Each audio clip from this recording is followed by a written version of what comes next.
So just from that short reading that Reese gave, you can get a sense of how sumptuous the writing is in the Incendiaries.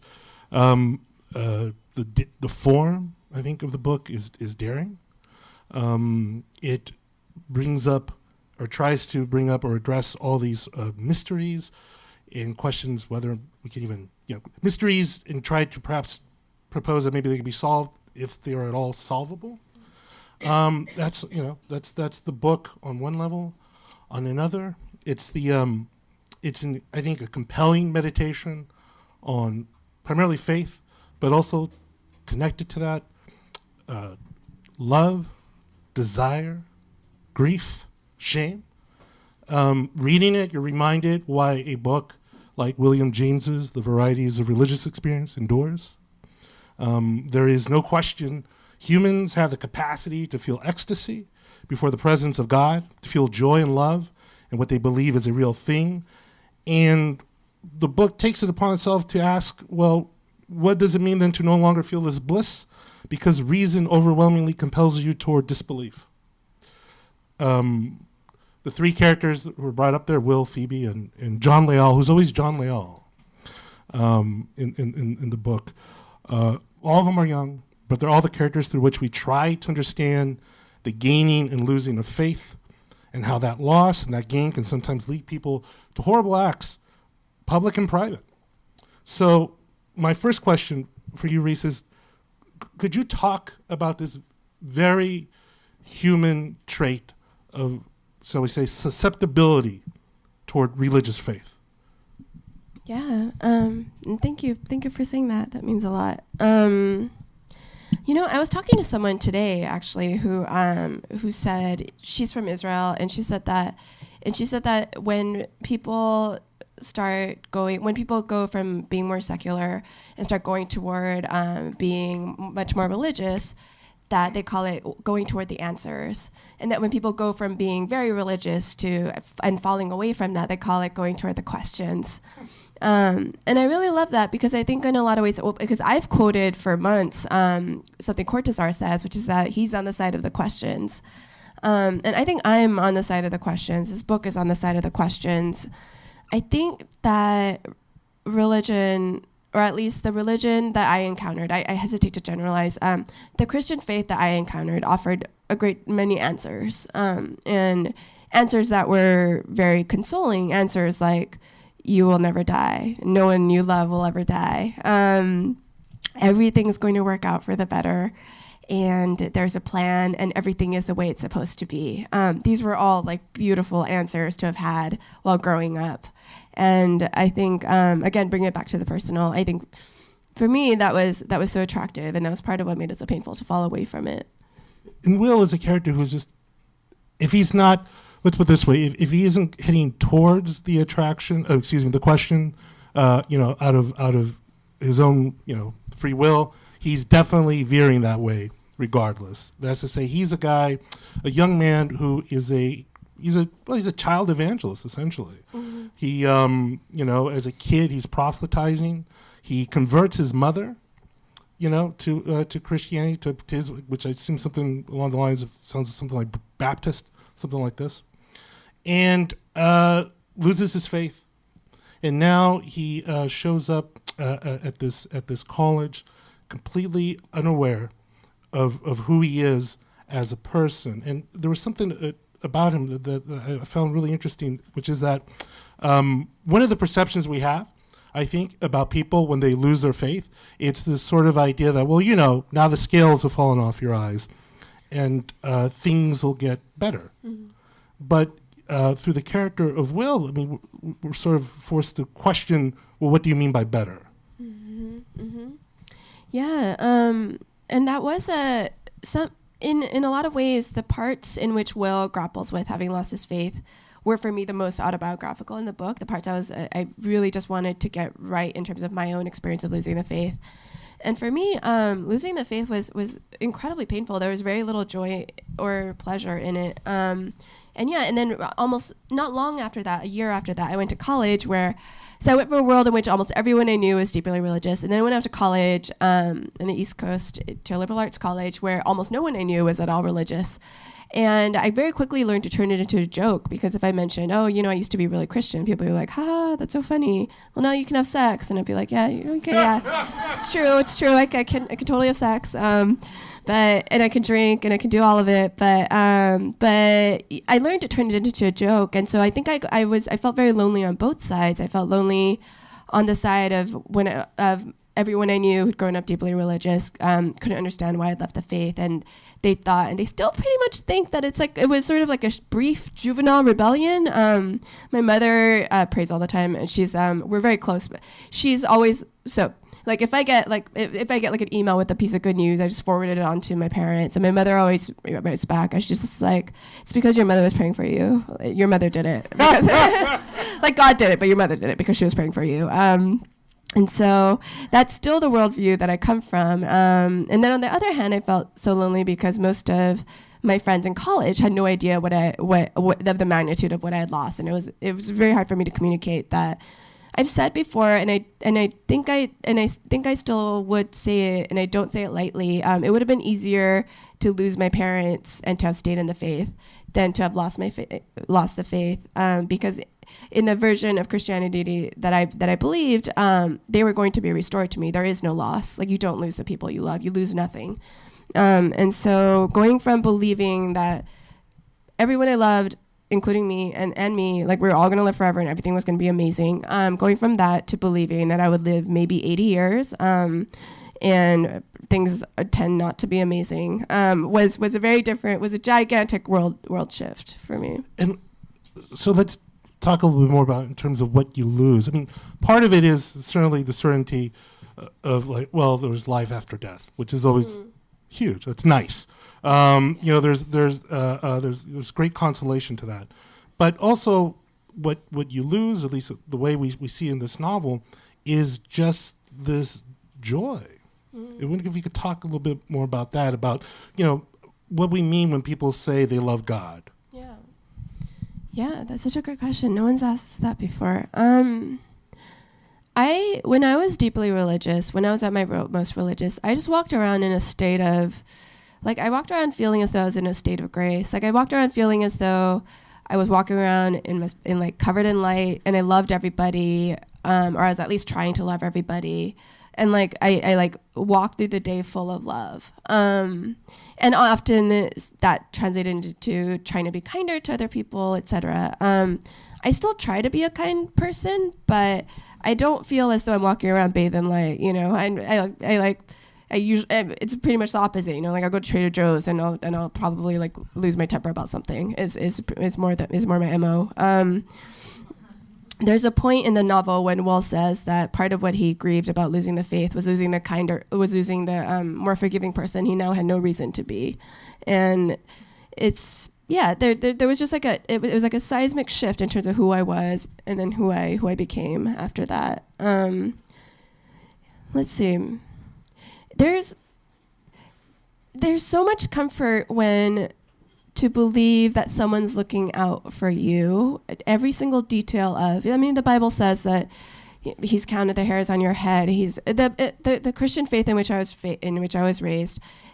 I was taught that God was looking after like literally every detail of everything. And so like you could read the news today and be like, there's a reason for this, like God's looking out for us. There's a reason for 45. There's a larger plan to this, and we're all working toward good. Can you imagine reading the news and being able to think that right now? I'd have to be very drunk, but I could. I could. But you're absolutely right, and I think so. One of the things I think this book does marvelously well is that for anyone who's grown up very religious, you live the life of the Christian, and then there's the world, and these two things do not mix, which is why they have a whole rash of very odd Christian movies and movie theaters that you can go see, so that you could go to the theater and not be in the world. You could still be, in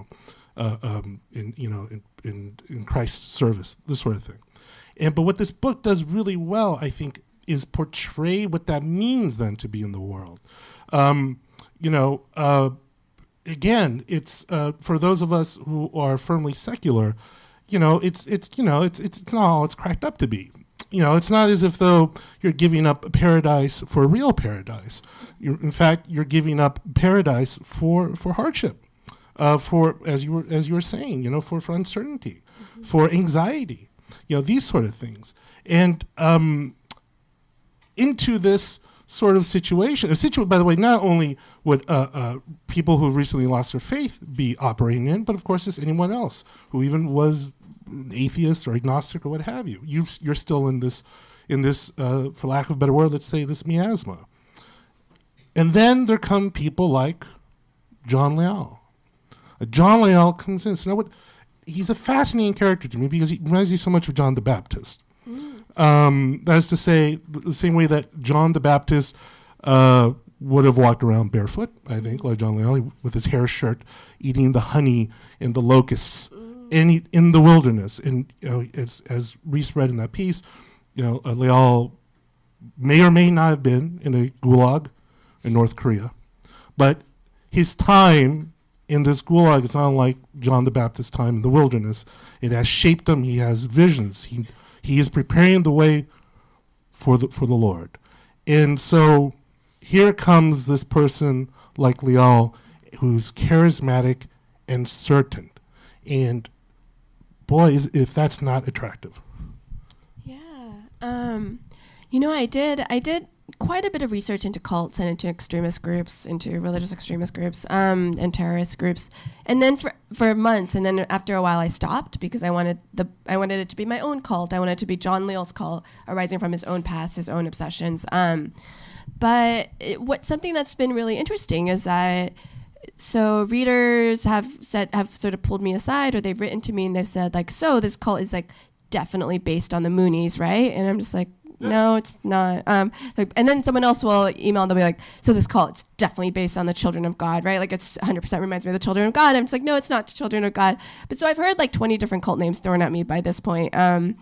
And each time I'm just like, no, sorry. I don't think so. But I think that maybe indicates, again, I hesitate to generalize, but maybe that indicates that cults have more in common than they don't in terms of how they draw people, in terms of how they maintain, in terms of how cult leaders maintain power over people, and in terms of what they answer. And what they do answer is, in terms of what they offer certainty and they offer answers. And I think certainty can be very appealing to people, especially at a liminal stage, especially in college. And so in a lot of my research, I learned that extremist groups do like to recruit people on college campuses. They like to recruit at the high school college level because that's when people are most likely to be trying to figure out who they are, and if they've gone to college, it's quite likely they've moved away from home, they're unmoored, their sense of themselves is totally shifting. And when we say that he offers certainty, it's not as if though as you read the novel, there's a lot of things that are, well, I guess we'd have to say attributed because it's Will telling the story, which I thought was also very, very interesting. Not just because of what it kind of says about literature too, but reading it, you can't think, boy, it sort of echoes the Gospels in which, Christ never actually tells his story, right? It's told for him. This is interesting. So John, according, to the Book of Will, it says a lot of things and offers a lot of things that on their face are not bad, and not the least of those. And this is, I think something that anyone can relate to. I think this is, in fact, the power of at least Christianity is they offer a chance at redemption. I think at one point, while we're in Phoebe's mind, and she says with John Leal, John said that Christ is with us, not beyond, in pain. To recall those I've hurt, to catalog the times I failed, is also to learn how to forgive. Christ's purifying crucible isn't pain, but sin. Each loss includes its redress, each evil its pardon. How attractive is that? Yeah, it's so attractive. And so built into at least the versions of Christianity and of Catholicism that I've come across. Again, to bring up my mother.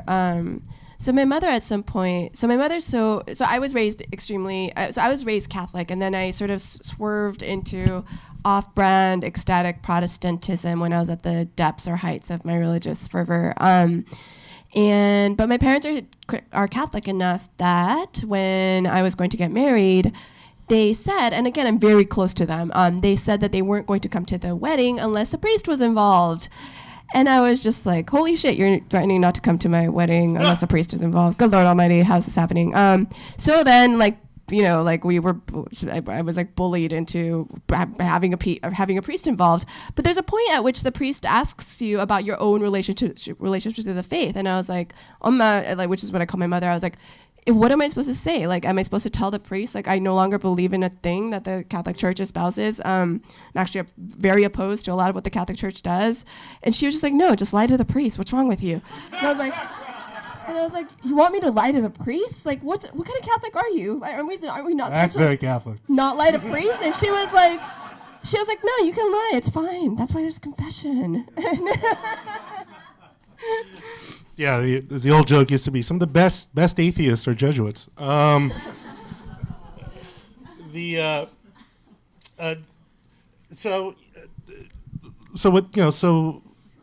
we talk about these things, concepts of faith, of Christianity, are throughout the book, and there's a constant tension throughout, namely because we are creatures of the flesh, to speak in these sort of Christian terms, and by that very nature, to get close to the divine, to get close to knowing the face of God, is almost, it's face quixotic. It's just going to be a very difficult thing, and so this kind of leads us towards the horror with which the book opens. And I thought Ron Charles did a rather nice job summing this up. I think nice job summing this up for the Washington Post when he reviewed your novel. And he said, what your novel offers is a strikingly clear articulation of the fanatic's mindset.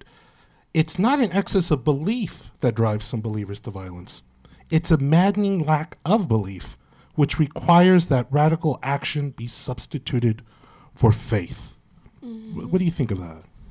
Yeah, I think that I loved what Ron Charles said about it. I'm noticing there are people standing who look hot. There are seats there are like a few seats in the front, and there's a fan up here. Just FYI. But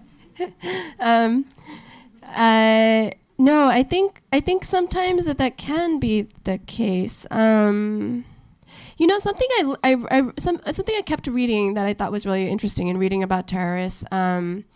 Reading about terrorists who get involved in violent acts is that a lot of them tend to come from privileged backgrounds. Like, a lot of them tend to be highly educated and to come from a great deal of privilege. A lot of the 9/11 terrorists were educated and rich, and it's not people who have nothing to live for who fling themselves into extremist faith. It's people who have everything and then are just like, so now what, And so I think that there is something to sometimes the idea of maybe action will beget the faith that I've been looking for. And that is very much a Catholic principle too. The idea that you go through the routines and you go through the rituals, and the rituals themselves will teach you faith. And that's so interesting too, because it speaks, again, to kind of circle back to William James, there's something about people where, what is faith? Why does one need faith? We need some sort of channel towards transcendence, something that tells us that this life is bigger than what appears to be. Mm-hmm. I mean, fear seems to be also, I think, a big motivator behind that, oddly enough. Mm-hmm. Mm-hmm. Yeah. No, I agree with that. Okay.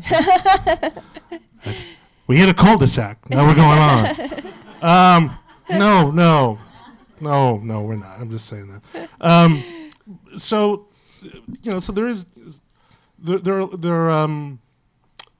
are a lot of things.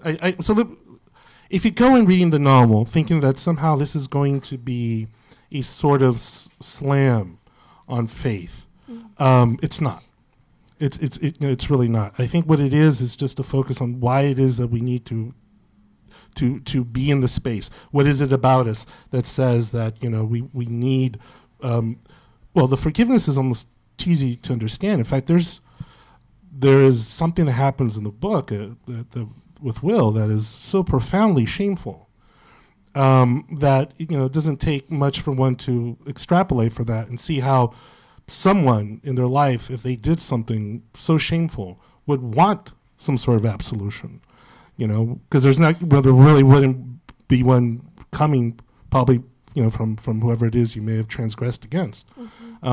How this can inform us and how this could push us towards certain things and certain beliefs. And then I think, then Phoebe at one point this is attributed to her. She says, I often thought about what John Lyell likes saying, that if we could believe all people existed in their minds as much as we did in our own, the rest followed. To love, he said, is but to imagine well. And I was wondering if you could talk a little bit more about that, because it seems to me to address maybe two things. One, indeed, the act of faith is to imagine. And if you can love God, it is, there's something profound to that. But also, and I think in some ways that also speaks to just, literature at large. Isn't this what writing does? Yeah. Thank you for pulling out that line. So I think part of the structure of the novel came about for me because, there are ways in which there are a lot of ellipses in the novel, a lot of questions that aren't answered, and some of those ellipses come about because I never wanted the novel to stray outside of what Will could either know or imagine about what happens. And so that meant that it provided a very useful sort of organizing principle to the novel. And I realized that I wanted that because I wanted the novel to have a reason to exist inside of its own world, inside of the fictional world. Because I feel so with a lot of books, especially first-person books, I have a question of why is this book being written? Why is this story being told? And for me, and in some ways, this book comes about because Will is trying to understand what happened, to try to explain to himself what on earth happened, what happened to Phoebe, what happened to his relationship with Phoebe. And so with that's why he's trying so strenuously, and in a lot of ways failing, but trying to imagine his way into Phoebe's point of view and into John Lyell's point of view. And I think some of his failures of empathy throughout the course of the novel do come about because he does fail to imagine well enough. And with that, with the moment that he's talking about, that I won't give away because I know people hate spoilers, but there is a moment when he commits an act that really shocked me, and I was just like, "What the fuck, dude? What's happening here?" And I tried really hard to write around it. I tried not to write it. I tried to write different versions. I tried to make something else happen, and it kept not working. And then I was just like, okay, I was trying to figure out what's going on, and I was reading what came before that moment.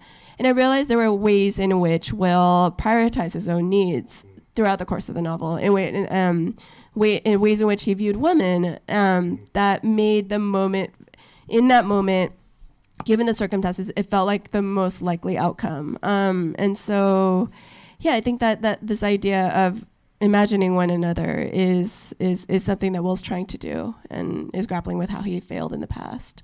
Yeah, and there's the on top of that, without again giving anything away, you could see how he's again, to get back to the religious angle of it, he's surrounding himself by these worldly things, corrupting things, and where if you want to put this gloss on it, it's going to take you down a bad road. Also too, I think one of the attractions of Christianity, one of the attractions of faith, is that we are strangers to ourselves. We don't really know ourselves. And if you don't really know yourself, you leave yourself open to doing things contrary to anyone's best interest. And anyway, and I thought, by the way, that scene was beautifully done. I think as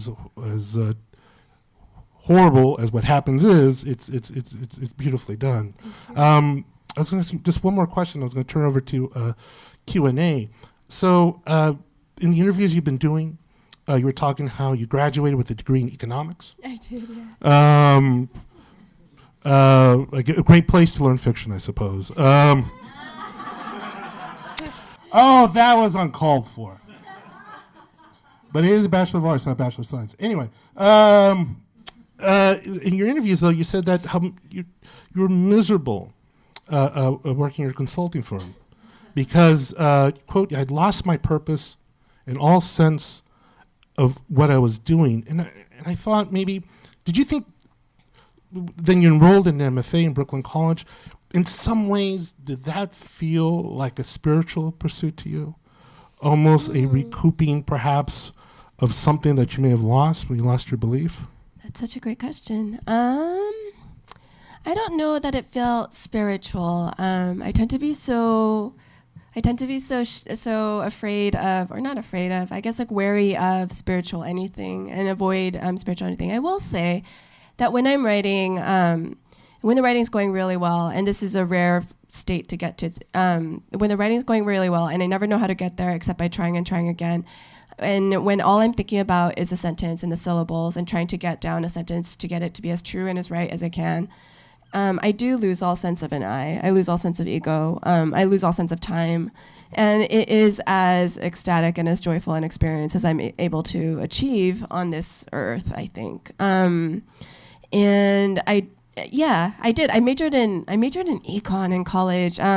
You know what though? Like half is a high number. I'd say a third of my Asian American writer friends all have these like useless degrees in econ and in like because we all were just like we should do something practical and I think we need health insurance. And then we all just like couldn't handle it and then turned to writing. And I'm so grateful I did. For a lot of people, especially if you're first person in your family to go to a college in the U.S. or this type of thing, or you don't otherwise do not have a safety net, behind you, depending on what your degree is, get your paper, man. Get paid. Let's open up to questions. Not all at once, please. Yes.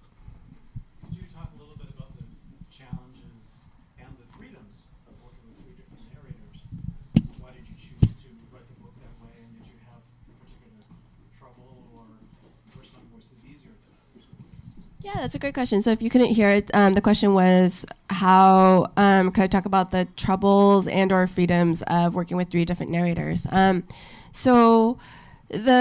didn't choose to do that. Choose always feels like such like I had some control of the process. I feel as though it just like happened and I sort of went along for the ride. The first 2 years, the book was told entirely from Phoebe's point of view. And I just reworked the first 20 pages over and over and over again every day for 2 years, thinking that I had to get the sentences exactly right.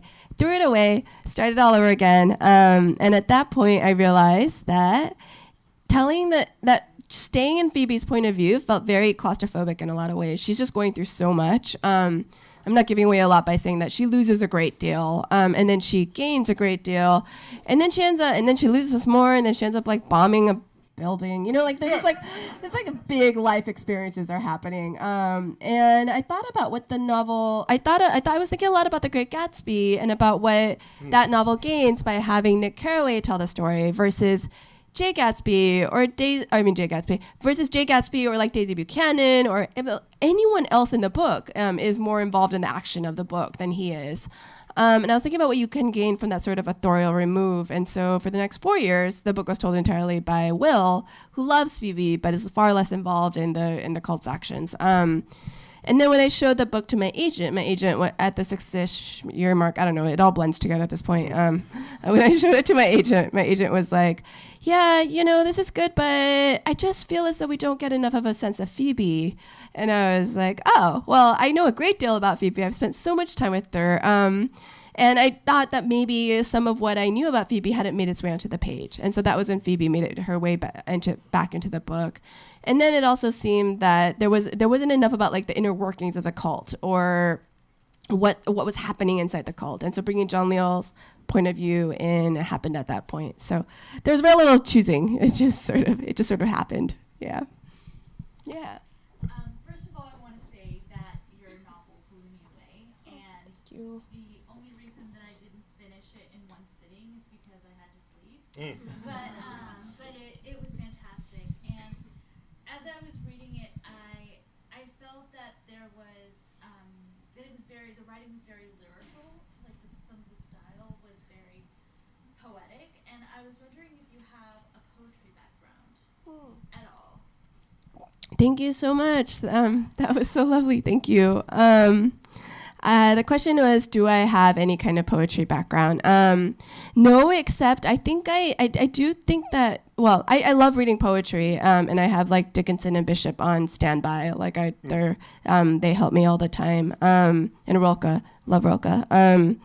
But I do feel as though poets are like higher beings who are closer to the truth than prose writers. Because prose writers, right? Like we always have to write sentences that are like, she got up and she went to the car. You know, like we have to deal with the prosaic, with the daily, in a way that poets kind of don't. And I know this isn't, my poet friends tell me this is not true, but my like idea of a poet's life is that they sort of like walk around, probably do a lot of drugs, and then like sit down for an hour and inspiration hits them and they like write a few lines and then they're like off to like walk around again. I don't know. It sounds, but they, you're like, no, that's not how it is. That's not how it is. But it does, I think, I love that poets get to be that much closer to language, to pure language. And in a lot of ways, like I'm so obsessed with syllables and with individual letters of the alphabet. Like I have strong feelings about different letters of the alphabet. And I care so much about how the letters look on the page. I care so much about punctuation, so much. Like I've really like fought battles in which I'm just like, the whole book will be ruined if we remove that semicolon. Like it's like there's actually like the book it'll fall apart without a semicolon. And so yeah, I wish I were a poet, but I'm not, alas. I would argue. Oh, thank you. So how did you keep going over 10 years? Did you ever want to just put this aside? Did you put it aside? Yeah, so the question was, how did I keep going over 10 years? Did I want to put it aside? So part of what, let's see. Part of what helped was those rare moments when I'm writing and when I know that it's what I should be doing and when the writing's going really well. But those moments are rare and far and they're hard to get to. Let's see. Part of it was sheer stubbornness. You know, at a certain point when you're like 5-6 years in and you've been working on it that long, like you just have to try to finish it. Part of it was. I don't know. I think I had at least a little bit of cover for a little while. Like grad school, I think is useful as a cover. Like it gives you something to tell your relatives when they're like, "What are you doing?" And you're like, "I'm in grad school. I'm studying." And everyone's like, "Oh, okay, cool." You know, like that. That's nice. Yeah, some combination of stubbornness and needing to. But I mean, there are so many times when my husband he's in here right now, when he would come home and I would just be incredibly destroyed, and I'd just be like, I think I should have been a dermatologist, you know, like why didn't I become a dermatologist? Like I would be making so much more money. I think I'd be much more stable. Like I wouldn't have all these highs and lows all the time. I still think about dermatology, but yeah. Can you tell us a little bit about the research you did? You said it's a lot of North Korean examples. Oh, sure. So there were different pockets of research. I did a lot of it. The question was, could I just talk about the research I did? There are different pockets of research. One was into cults. One was into sort of extremist, political extremists, religious extremists. One was into the history of reproductive rights and abortion rights in America. And one was into North Korea. The North Korea part wasn't actually initially for the novel. There was a point when I just started reading a lot about North Korea, reading all the nonfiction I could find. And it was because I have parts of my family that are from what used to be North Korea when North and South Korea were one country, and they all fled before the start of the Korean War. They all fled south, and so what that means is that, of course, I have distant relatives I've never met who lived somewhere in North Korea, and so I think I was just reading a lot about North Korea to try to fill that hole of knowledge, that longing, and then that started seeping into my novel. But with the novel, I was very concerned about, I never wanted anyone to walk away from the novel being like, okay, cool, like I know like I know about North Korea now. You know, like I have been given a version of North Korea that like is that is authoritative in any way. Because people have been asking, how did you know you were getting North Korea right? And I wanted the novel to exist in a place of unknowing with North Korea. I think you come away from the novel very much. There's a lot of doubt around the accounts of North Korea, around the scenes that take place in North Korea. And that felt important to me in part because I can't know what North Korea is like just from reading a few nonfiction books. And it feels very different than writing about like Toronto, you know, like we can all go to Toronto and like Google Images, like you can look up all kinds of shit about Toronto. Like Toronto's accessible, and if you provide a version of Toronto, you're not then making one of very few claims about a place that most people in the U.S. at least can access. And so, so that was a big concern of mine. Yeah. Yes, more questions. Yes, please. When you were talking about losing the faith, you said that for some people you lose the motivation to be as kind to others. Do you think that also comes into play with like how kind you are to yourself? Do you have faith? Are you kinder to yourself, do you think? That's such a lovely question. And I wouldn't say that people who lose the faith lose the motivation to become kinder to other people.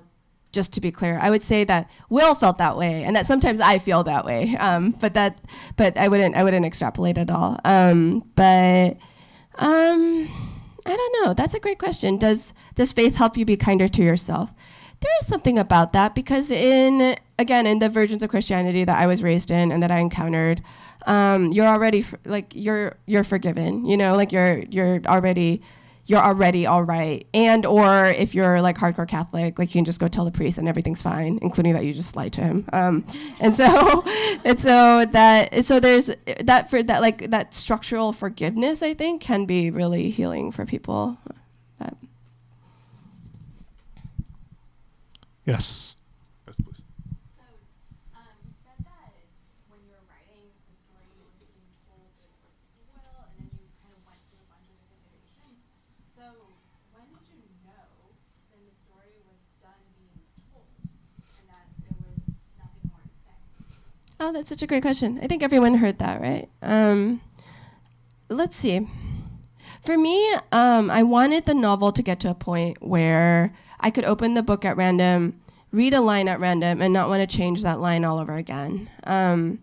And so that took 10 years. But yeah, that was my final test. And it's also how I decide what I'm going to read next, unless I'm reading something that's like a friend's book or a book that's come recommended from like 20 different people, and I'm like, okay, I should just definitely read this. I tend to open a book at random and read a few lines, and I decide from that I'm like, is there life here? Like, am I interested? As I was applying that test to my own writing, which was hard. And took a lot of revision. I have no idea how many revisions the book went through. Decide to forget. Just put out your mind. Yes, in the back. So just kind of following on that, who are you reading now that you're excited about? Who am I reading now that I'm excited about? Let's see. Right now, actually, just in my bag, I'm rereading Juna Barnes. I don't know if y'all have read her. Sorry? Yes, Nightwood. I'm rereading it because I read it first. Like T.S. Eliot loved her. Like people love her for her prose. I read her like right after college, and I got through it. And I remember thinking like I love the prose, but like at the end of each page, the prose is so dense. I was just like, what the fuck just happened? Like where are we? Why are we in Maine? I don't think it ever goes to Maine, or maybe it does. I don't know. Who can tell? And so I want to reread it now because I love the ways in which books change on you as you change. Because this has happened for me with so many books. Like I remember I read, let's see, like I read The Waves like I tried reading it in high school, and I was like, what is this nonsense? And then I tried reading it again. Like I tried reading it for the second time a couple of years ago, and I was like, this is genius. This is amazing. How did I miss this? And so, yeah, that's what I'm trying right now. Should we do one more, Peter? Before we pass out. Yes. Was there something that triggered you from going from a person of faith to sort of heading towards the exit door? Or is it just an invisible process to you? Yeah, so the question was there something in particular that triggered losing my faith? And there wasn't really. There's a part in the novel when Will says something like, it's like what people say about bankruptcy, it happens gradually and then all at once. And it was more like that for me. It was a series of mounting questions. It almost felt as though I was like pushing a door against a bunch of questions that I kept trying not to answer or look at. And then the pressure just got to be too much. And one day the door opened. Part of it, though, for me was I was always a big reader. Reading was my favorite thing, as I'm sure it is for a lot of you. And when spending so very much time in the heads of people who were not like me and who didn't believe exactly what I believed, and then having to believe that at least some of them were in hell or going to hell was really hard to maintain. And so, yeah, that was one big part of it. Should we end it with going to hell? Yeah. Well, thank you, everyone. Thank you, Reese, for such a lovely novel. And thank you, everyone, for coming out.